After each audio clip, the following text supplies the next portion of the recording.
Hi everyone, Ellen here. I'm not sure if this is going to be the day 3 video for the Rainbow Challenge, but I wanted to just talk for a second about the revelations that I am experiencing, more importantly that I'm accepting and integrating, because a lot of these revelations have actually come in over a period of 19 years. Oh, there's so much to say. 2001 for me has been a time period in my life that I have had to accept a lot of unanswered questions about. But somewhere in my consciousness, I would always hear the phrase when I would get upset or when I would get impatient with understanding it, all will be revealed. All will be revealed. And that would comfort me.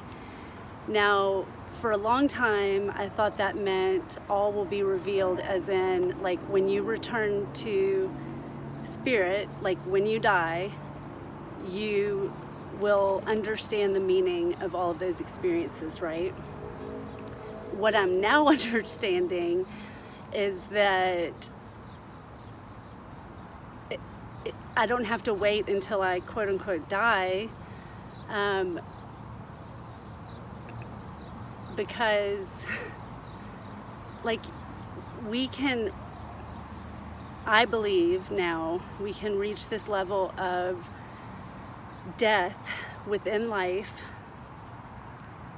that allows us to truly be reborn into our infinite selves while we're still living.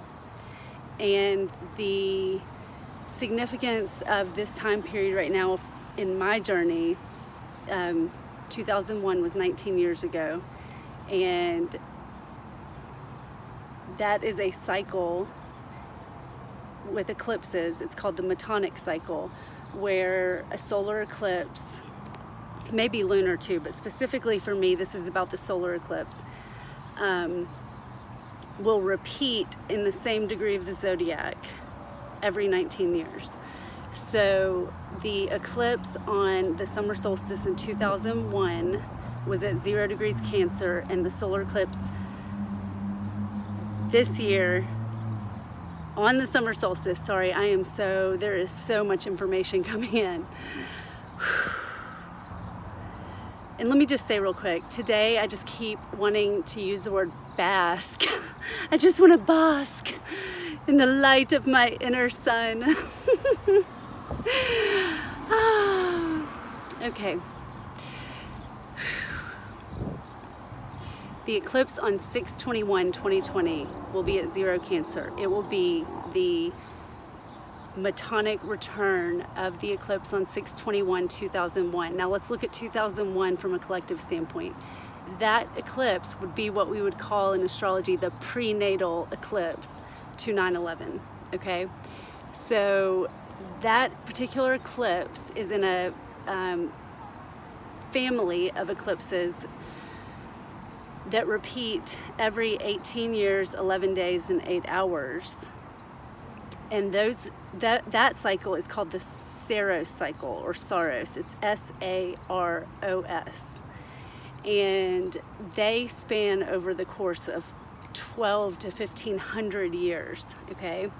And if you look at it on a map of the globe, depending on if it started as a south node eclipse or north node eclipse, you'll see the area of visibility, so where you can actually visibly see the eclipse, move up or down the globe over the course of this whole 12 to 1500 year grander cycle, right?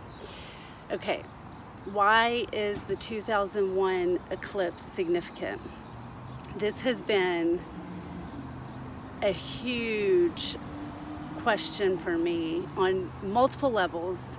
Of course, because of knowing what happened to me in 2001, I have personally been interested in it, but then knowing, of course, what happened with 9/11, it's made me realize there is a reason I am drawn to it that has more to do with an understanding of the collective cycle, in addition to giving me that peace of mind and understanding of my own cycle that began at that time. So in 2001, I was 22 years old, and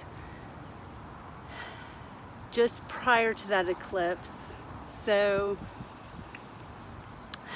let's see, the festival probably was the last weekend in May, and it was in West Virginia, at the New River Gorge, and it was called Sunshine Daydream.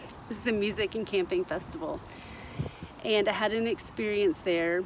I'm gonna have to do a separate video, but just the short story is that I had an experience where I stared into the noonday sun directly for what seemed like, I mean, I don't even know how to estimate, because I entered another dimension. That's the only way I can explain it. And side note, I have no physical eye damage, never did. And I remember sort of, I mean, it's 19 years ago, but just having the thought of, how am I able to stare at the sun right now? I've always been told that that's dangerous, don't do it. But what I was feeling in that moment is I am being fed, or like, words fail me when I try to describe this experience. At that time, I didn't have the language or the spiritual understanding that I have now of what the sun is, what the sun represents,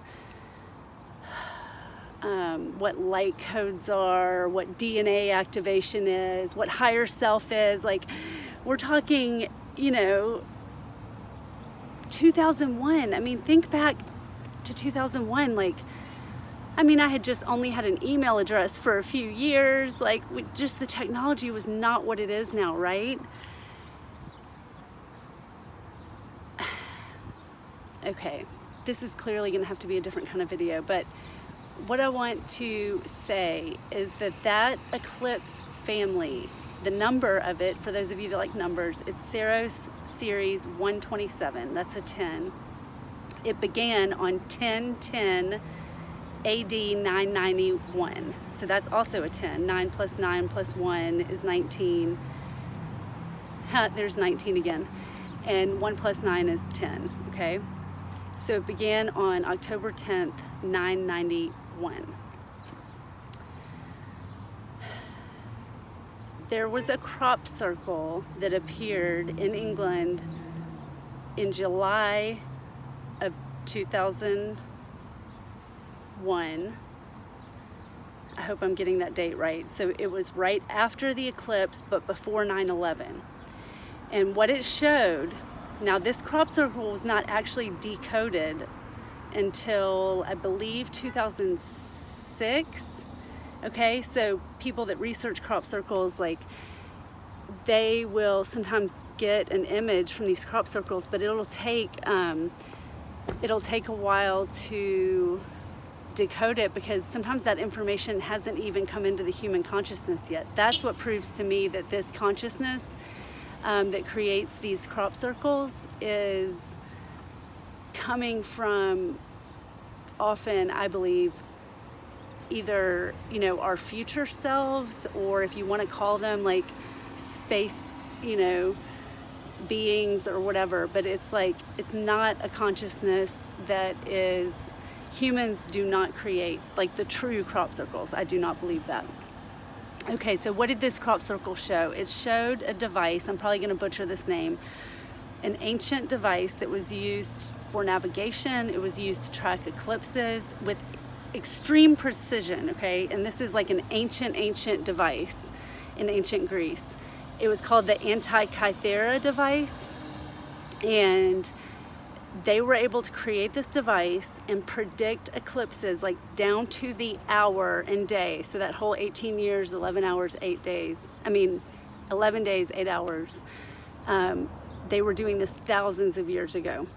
So this crop circle showed an Antikythera device, and the eclipse series that it showed, specifically the 6 eclipses dates that it showed, exact dates, were the final 6 total solar eclipses of Saros Series 127. So beginning with 6/21/2001, July 2nd, 2019, which is the one we just had last year, and then the final 4, which would be like 2037. Anyway, I'm not going to add up the dates. So it showed those 6 eclipses. Now, if we go on the theory that this is like our future selves or higher selves or whatever, they wanted badly enough to give us this message in 2001, even though they knew that the Antikythera device had not even been found. That's what it was. It had been found, but the people that originally found it archaeologically couldn't figure out what it was. It wasn't until 2005 that researchers or archaeologists, I'm not sure what field they were in, discovered and figured out how this device worked. So 4 or 5 years later, this crop circle starts to make sense and the message comes through, okay? I didn't discover this crop circle and all this until I think it was the beginning of last year. So it was leading up to the July 2nd eclipse. And oh, there's so much. I have no idea if this is making sense.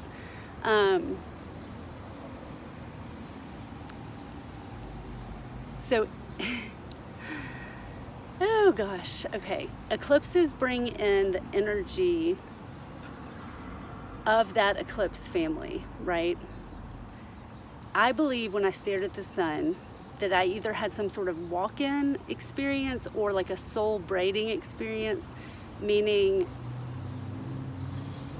I started some sort of new soul contract in 2001. Now, people talk about this with like dying, and then like being pronounced dead and then having a walk-in experience, like a full soul walk-in where they have no memory of their past life, of their life up to that point. I have memories prior to 2001, but a lot of them aren't clear, and I believe that's because I had a soul braiding experience. Okay, my kids just got here with their dad, so I'm going to continue this in a little while. I know that was a lot. Love y'all.